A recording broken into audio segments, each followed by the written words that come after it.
What exactly is this?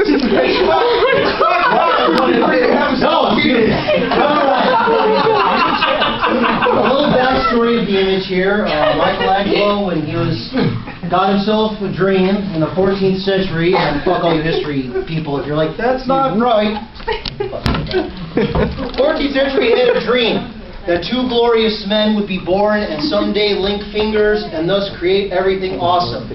That one such man, future king of the Spanish. That handsome hell right there, whoever he is. And that guy, that gorgeous man, is Crispin Freeman, greatest voice actor after Frank Welker.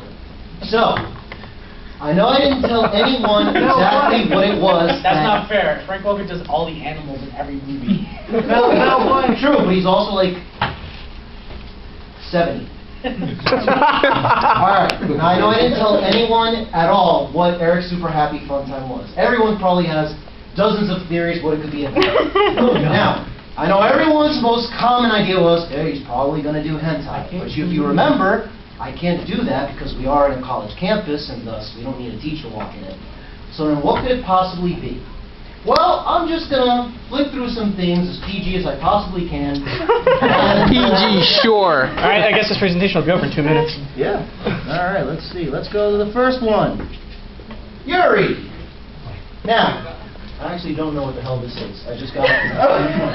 And then we just... Now, what is Yuri? Well, for those of you who don't know what the genre is, it's basically known in Japan as girl love. In which case, it's just as it looks, two chicks smacking it on, getting it on, etc., etc. It's actually not as popular as its male counterpart, yaoi. Yuri is actually strictly made for guys. It is not, well, actually, I'm incorrect. It's the only genre that has gay characters that actually is made for heterosexual and homosexual people. Guys get Yuri, gay women get Yuri, and so on. Yaoi is strictly for heterosexual women. It is actually not for homosexual men. That one is, I think it's called, what was it? Bara. Thank you. Bara is actually strictly made for gay men. So, that's an example of Yuri. So let's give you an example of Yaoi.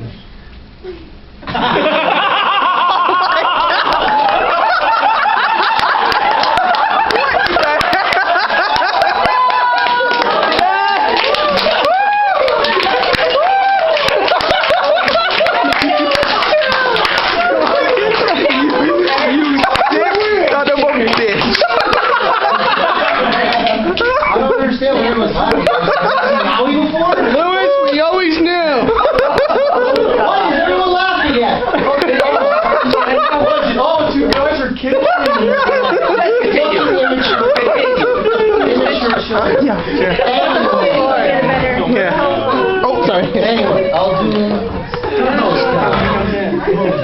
Oh my goodness. Oh God. Do a little quick history. Yes, and that kind of. Just continue, Eric. We gotta make that the profile pic for this page. Oh God.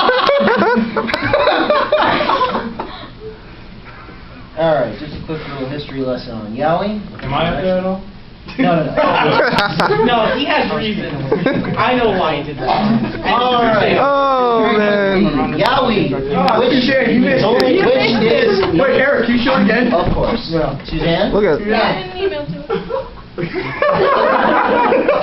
I always knew, but now the truth is I didn't want to be the one to have to tell you. It's okay. I always knew there was Anyway. any pictures of me pasted on something. Now, strictly over here, it's just known as yaoi, but over there in Japan, they know it as boys' love. Yaoi is a popular term for female-oriented fictional media that focuses on homoerotic or homoromantic bullshit homoerotic. There's no such thing as homoromantic. Male relationships usually created by female authors. Sick bitches. Originally referring to a specific type of doujinshi, which any of you know, it's a self-published work that generally is not released commercially. There are cons that are strictly made for artists, and a lot of famous manga creators actually started off making doujinshis. If anyone ever heard of the manga Bastard, Yes. He actually started off as a doujinshi artist. Then he finally got his own work published. Let's see. How do I leave off? Yaoi came to me as a generic term for female-oriented manga, anime, dating sims, novels, and doujinshi featuring idealized homosexual male relationships, especially those of popular genres like Bleach, Inuyasha, name it. Every one of our favorite shit has a gay version, which makes it then impure, and she just cries every time. In Japan, the term has largely been replaced by the rubric Boys Love, which subsumes both parodies in the original works.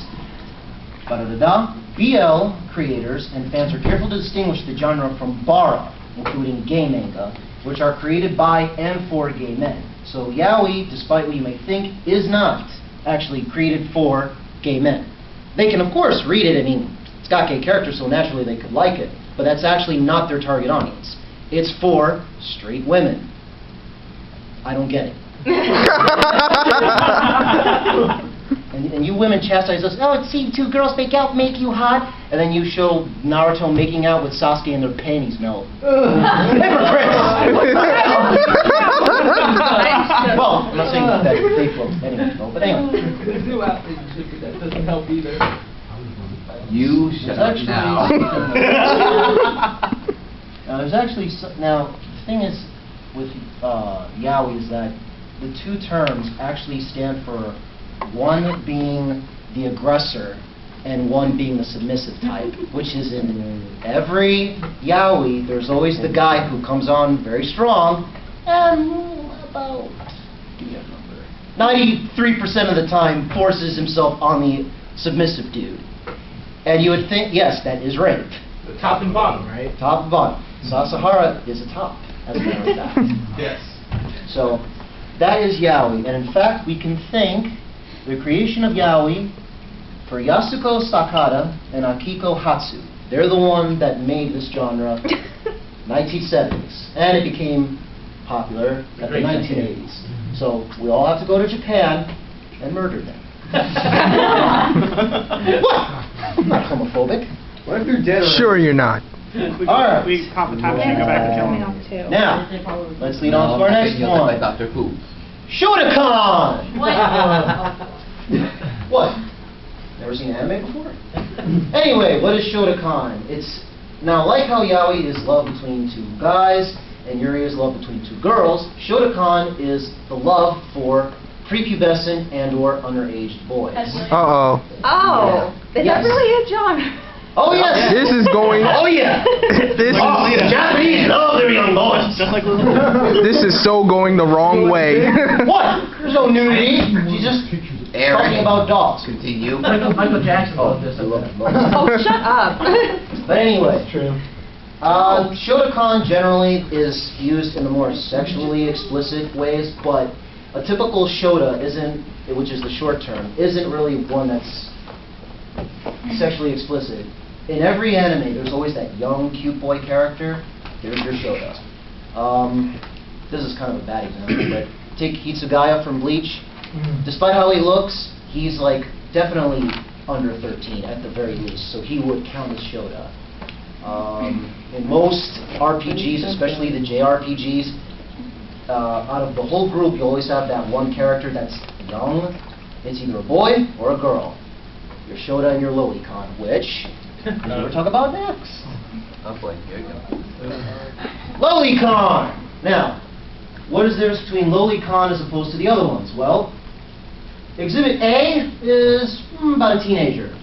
First, these two dudes over here, like, yeah! Dude over here, it's alright. This one, mature woman, I would say definitely 16 and older. Well, it's Japan, who knows? Oh, God. Realistic, 19 and older. These two, yeah! This guy, not so much.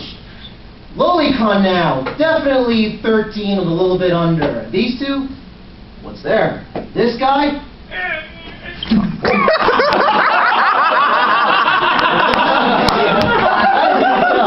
So that is perfect. I thought you weren't doing a power demonstration. So that is pretty much Lolicon. Way, unfortunately, more popular than Shotokan is. This, pretty much, if you've ever seen anything Japanese, anything at all, you'll notice that they have this very strange and uncomfortable fascination for underage girls. Schoolgirl outfits.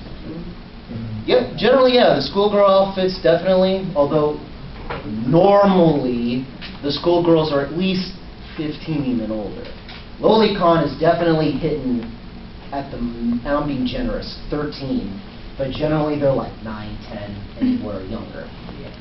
Oh, It's not illegal. Oh. no. Hello. The thing is, I like Art, that's, you look so handsome. that's actually a good question. I'm glad you showed up. I have something very important to show you. This is not gonna end well. Okay, I know the truth. We all know.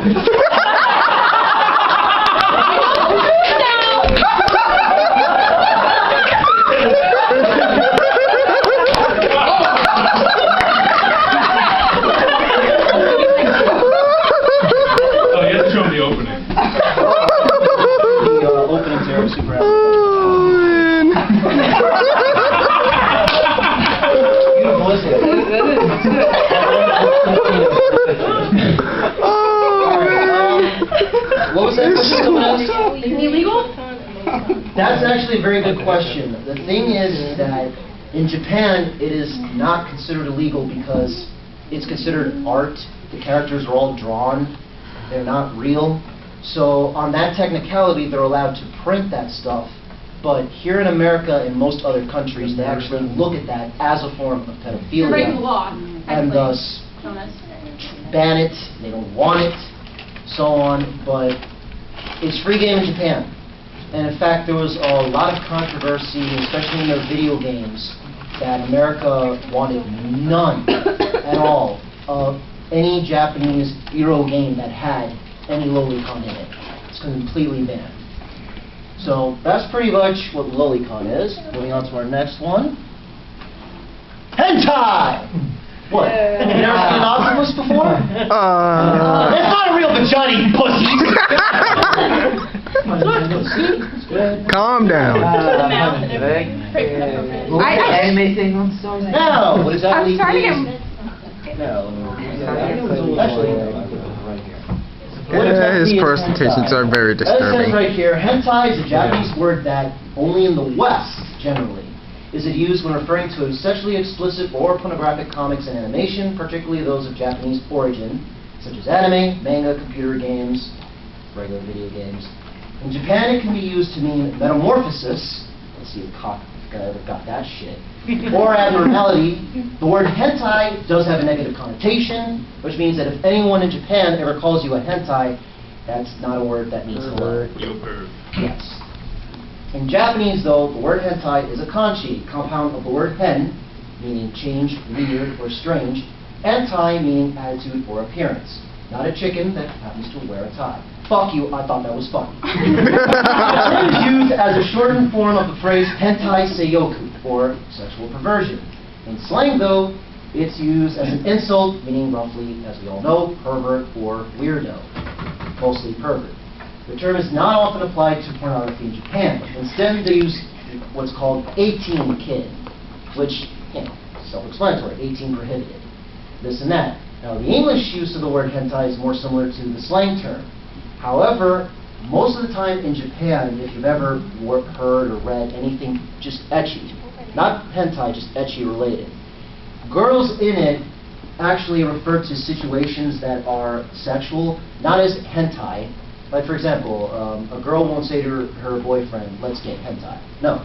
They actually say, let's get ecchi, which is the way you say the word H in Japanese. So they're pretty much just spelling out the word H. And that's supposed to give you the nudge, nudge, drop those trousers, sailor. The origin of this term